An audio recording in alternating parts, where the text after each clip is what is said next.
Namaskar, myself Dr. K.S. Meena, Department of Chemistry. I M LV government college Bhilwara. Phase equilibrium का ये last lecture है। इसमें हम आज डिस्कस करेंगे स्टीम डिस्टिलेशन, भापीय आसवन। ये विधि ऐसे कार्बनिक द्रवों के शुद्धिकरण हेतु बहुत उपयोगी है जिसमें क्वथनांक उच्च होता है तथा उन्हें अकेले आश्रित करने में अपने क्वथनांक से पहले ही अपघटित हो जाते हैं, जिसमें सामान्य आसवन विधि से इसका शुद्धिकरण संभव नहीं होता है। इस विधि का उपयोग हेतु कार्बनिक द्रव जल में अविलेय होना चाहिए। पहली शर्त है कि कार्बनिक द्रव जल में विलेयशील होगा, तो इसके द्वारा पृथक्करण नहीं किया जा सकता। अमिश्रणीय द्रवों के पृथक मिश्रण का वाष्प दाब P उस ताप पर स्थित शुद्ध घटकों के वाष्प दाब के योग के बराबर होता है। ताप बढ़ने के साथ उसका मान बढ़ता है। P का मान बढ़ने से किसी ताप पर मिश्रण का कुल दाब P ब्राही दाब बनी बारदा दाब के बराबर हो जाता है। वही ताप मिश्रण का क्वथनांक होता है। इस ताप पर मिश्रण उबलने लगता है, वो आसवन प्रारंभ हो जाता है। चूंकि मिश्रण का वाष्प दाब अधिक किसी भी एक संगठन में समान दाब से अधिक होता है, अतः मिश्रण का क्वथनांक किसी भी संगठन के क्वथनांक से सदैव कम हो जाएगा। अर्थात उदाहरण के लिए जल और एनिलीन के मिश्रण को क्वथनांक प्रत्येक घटक के क्वथनांक से कम होगा। अतः ये मिश्रण में कम ताप पर आश्रित होना प्रारंभ हो जाएगा, जबकि अकेला एनिलीन आश्रित होने के लिए ताप कम करना पड़ेगा। इस तरह ये है जिस तरह से इस लिक्विड को इसमें भर देते हैं, यहाँ से स्ट्रीम देके और इस तरह से स्ट्रीम दे करके इस सिंक के द्वारा वाटर बाथ के द्वारा यूज करके और डिस्टिलेशन के द्वारा भापीय आसवन उपकरण बॉयलर डी में जल उबलने से बनी भाप को फ्लास्क एफ में शुद्ध कार्बनिक यौगिक द्रव होता है से गुजारा जाता है। फ्लास्क में जल संघनित से जुड़ा होता है, जिसमें दूसरे सिरे पे एक रिसेप्टर ग्राही लगा होता है। फ्लास्क में एफ से निकली वाष्प प्रवस्था में केंद्र कार्बनिक द्रव और जल दोनों ही वाष्प होते हैं, जो संगठित होकर गुजर कर ग्राही आर में आसुत जल में एकत्रित हो जाते हैं। जल और कार्बनिक द्रव अविलेय होने से ग्राही में उसकी पृथक पृथक परतें बन जाती है, जिसे पृथककारी कीमत सेपरेटिंग फनल द्वारा अलग कर लिया जाता है। इस विधि के द्वारा हम सुगंधित तेल को अलग कर सकते हैं, नाइट्रोबेंजीन को अलग कर सकते हैं, एनिलीन बेंजील्डिहाइड आदि द्रवों का शुद्धिकरण किया जा सकता है। एक क्वेश्चन आता है कि जनरली कि नाइट्रोबेंजीन के भापीय आसवन और दाब पर किया गया जिस पर ताप पर जल का वाष्प दाब होता है, 100 ग्राम नाइट्रोबेंजीन को आश्रित करने में कितना जल की आवश्यकता। देखो W1 upon W2 P10 upon P10 M10 M1 upon P20 M2 nitrobenzene का द्रव एक व जल का द्रव दो मानते हैं। W1 100 ग्राम, इसका कितना 125 ग्राम हो गया, 123 ग्राम हो गया, 18 हो गया। P2 की वैल्यू पुट अप करेंगे तो इसके द्वारा W2 निकल के आ जाएगा 397 ग्राम। नेक्स्ट डिस्ट्रीब्यूशन लो आयोडीन और जल कार्बन टेट्राक्लोराइड के वितरण को दर्शाता है। इसमें एक लेयर बनती है, इसमें सांद्रता एक्वस होती है। सांद्रता ऑर्गेनिक और एक्वस के बीच में एक्वस लेयर होती है और सीसीएल की लेयर होती है। Iodine to iodine interdisciplinary nest को दर्शाता है। ये दो या दो से अधिक अमिश्रण द्रव में किसी द्रव के वितरण से संबंधित है। जल व कार्बन टेट्राक्लोराइड परस्पर अमिश्रणी है, पृथक परतें बनती है। आयोडीन जो कि इन दोनों के विलायकों में विलय हैं, मिला दी जाए तो मिश्रण को हिलाकर कुछ देर के लिए स्थिर रख दिया जाए तो दो परतें बन जाती है, नीचे वाली परत और ऊपर वाली परत। स्वयं को इन दोनों परतों में वितरित होती हैं तथा एक गतिक साम्य बन जाता है। यदि परत में सांद्रता और जल में सांद्रता हो तो ये पाया गया है कि निश्चित ताप पर जब कोई द्रव दो परस्पर संपर्क में रखे गए अमिश्रणीय द्रव में वितरित होता है तो स्थिर ताप पर दोनों विलायकों में उसकी सांद्रता का अनुपात स्थिर होता है। यदि पदार्थ दोनों विलायकों में समान आणविक रूप से रहे तो ये न्यूस्ट वितरण नियम है। यदि कोई पदार्थ दो अमिश्रणीय द्रव ए और बी में स्वयं को वितरित करे और अगर वो समान आणविक स्पीशीज में दोनों विलायकों में सांद्रता हो तो वितरण गुणांक, विभाजन गुणांक, वितरण अनुपात, वितरण विभाजन और अनुपात कहलाते हैं। अर्थात के विलय का द्रव है, ए और बी की वितरण गुणांक है, द्रव्य बी से ए के वितरण गुणांक से स्पष्ट होता है, तो इसको दर्शाता है। अब इसके लिमिटेशंस क्या है? ताप स्थिर होना चाहिए क्योंकि विलय के विलय ताप परिवर्तन होने से परिवर्तित हो जाते हैं, अतः विलयन स्थिर ताप पर लागू होता है। विलय आदर्श रूप से तनु होना चाहिए। निम्न सांद्रता पर विलयन का पूर्णतः पालन होना चाहिए, पर उच्च ताप पर विचलन बढ़ता है। जब विलय दोनों विलयकों में अल्प विलय होता है तो उसकी सांद्रताओं में अनुपात में वितरण गुणांक होता है। विलय द्वारा विलयकों के परस्पर विलयता परिवर्तित नहीं होनी चाहिए। वितरण नियम तभी लागू हो सकता है जब दोनों विलायक परस्पर अमिश्रणी हो, दोनों विलायकों की परस्पर कुछ विलेयता हो, विलेय की उपस्थिति में परिवर्तन न हो, तो जब भी हाँ, ये नियम लागू हो जाता है। विलेय की मात्रा बढ़ने पर विलायक की परस्पर विलेयता निम्न 3 प्रकार की हो सकती है।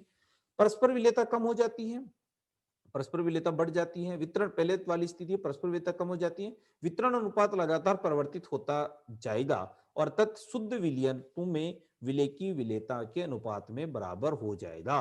परस्पर विलेयता बढ़ जाएगी, दोनों यदि विलेय की मात्रा बढ़ने से विलायक की परस्पर विलेयता बढ़ेगी और दोनों प्रवस्थाओं में संघटन समान हो तो और अग्रसर होगा, अतः दोनों प्रवस्थाओं में संघटन समान हो जाएगा और वह एक दूसरे से विलुप्त हो जाएगी। इस प्रकार का वितरण अनुपात लगातार परिवर्तित होता रहेगा, अनंत एक इकाई हो जाएगा।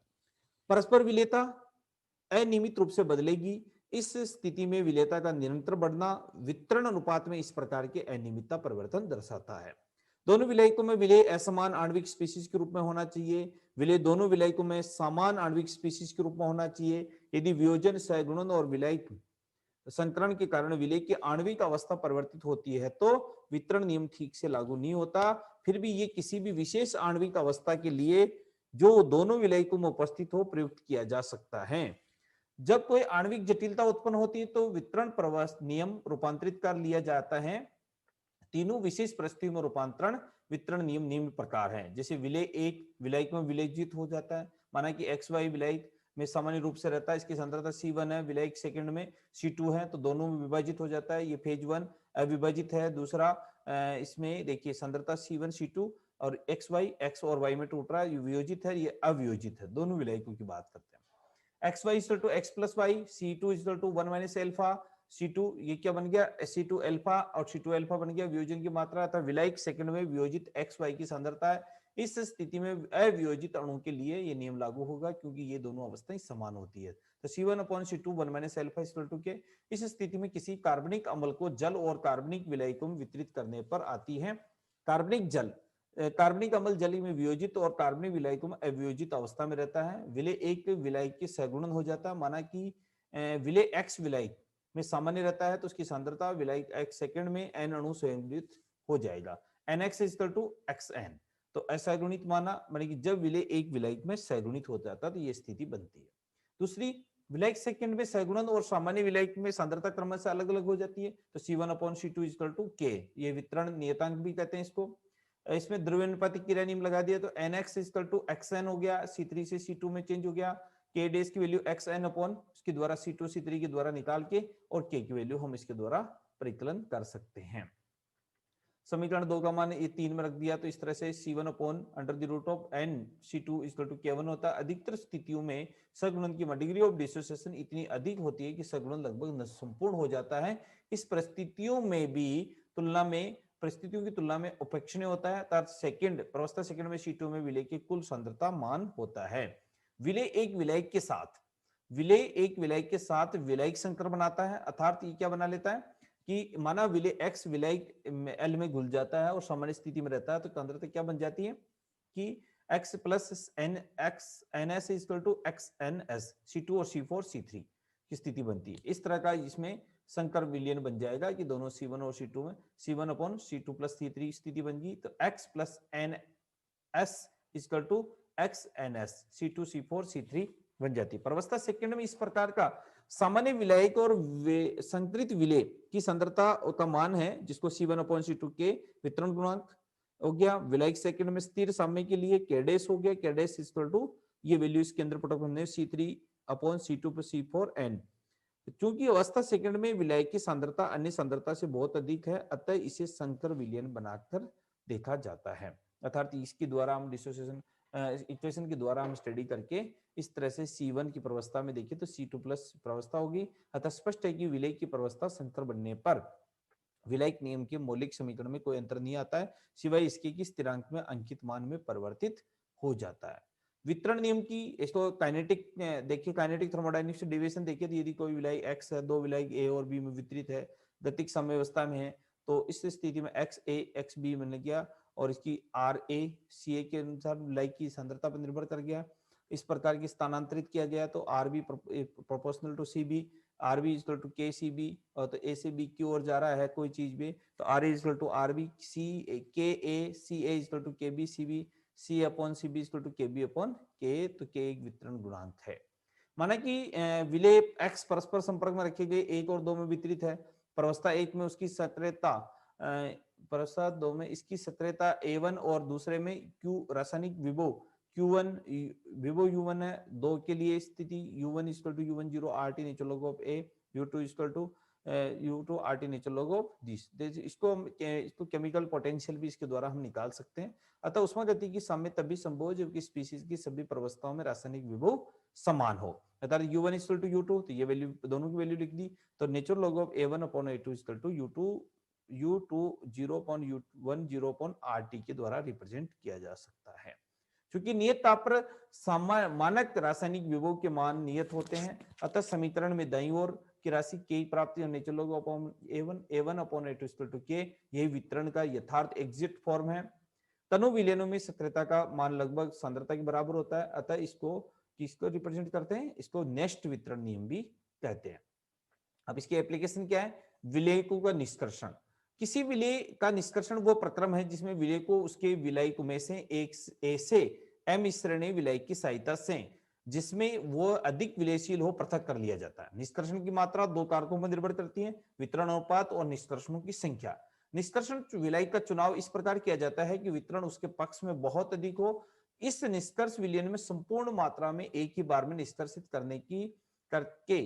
करने अपेक्षा निष्कर्ष द्रव थोड़े थोड़े आयतन द्वारा निरंतर किसी भी निष्कर्षण में प्रभावशाली बनाया जा सकता है।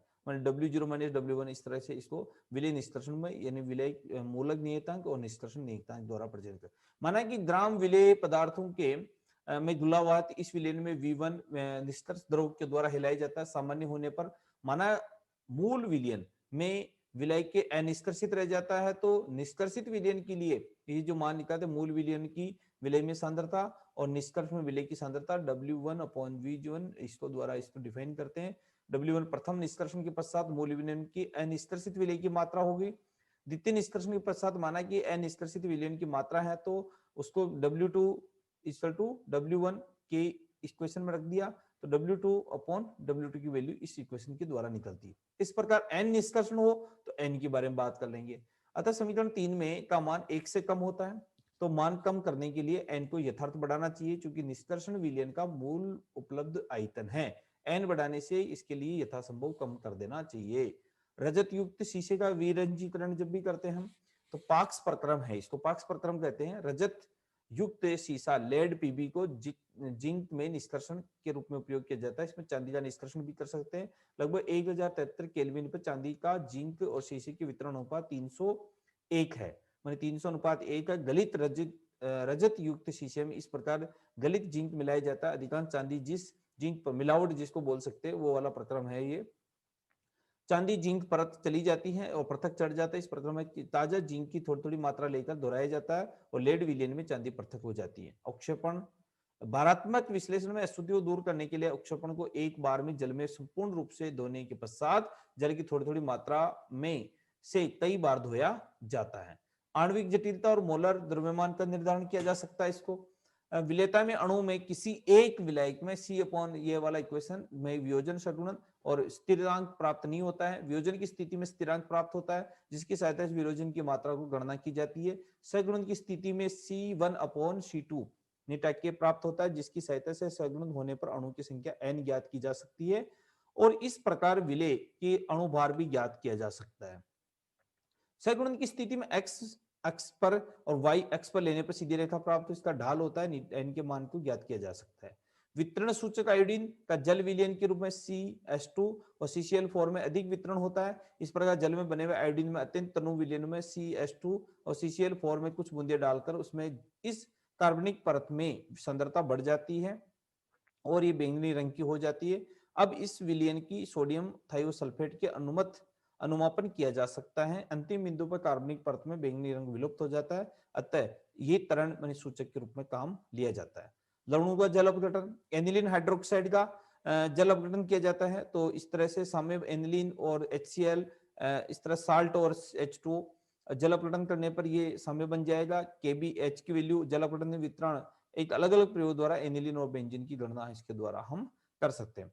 एनिलीन हाइड्रोक्साइड की जलीय विलयन को बेंजीन के साथ हिलाने पर एनिलीन जलीय और बेंजीन परत की वितरण हो जाती है, जबकि लवण HCl सिर्फ जलीय विलयन में रहता है, बेंजीन में नहीं होता है। इस बेंजीन परत को पृथक कर एनिलीन की मात्रा y ज्ञात की जा सकती है। माना कि जलीय विलयन में एनिलीन की सांद्रता को वितरण अनुसार क्या बात करें तो K/K water upon C benzene, C benzene KY के द्वारा HCl की जल में सांद्रता एनिलीन की जल और बेंजीन की सांद्रता के बराबर, तो HCl KY + Y। तो इस तरह से वितरण गुणांक का उपयोग द्वारा H की गणना की जा सकती है। तो ये था हमारे पास में कंप्लीटली फेज इक्विलिब्रियम। तो केमिकल इक्विलिब्रियम और फेज इक्विलिब्रियम हमारी एक यूनिट थी, वो यूनिट यहीं पे समाप्त होती है। धन्यवाद।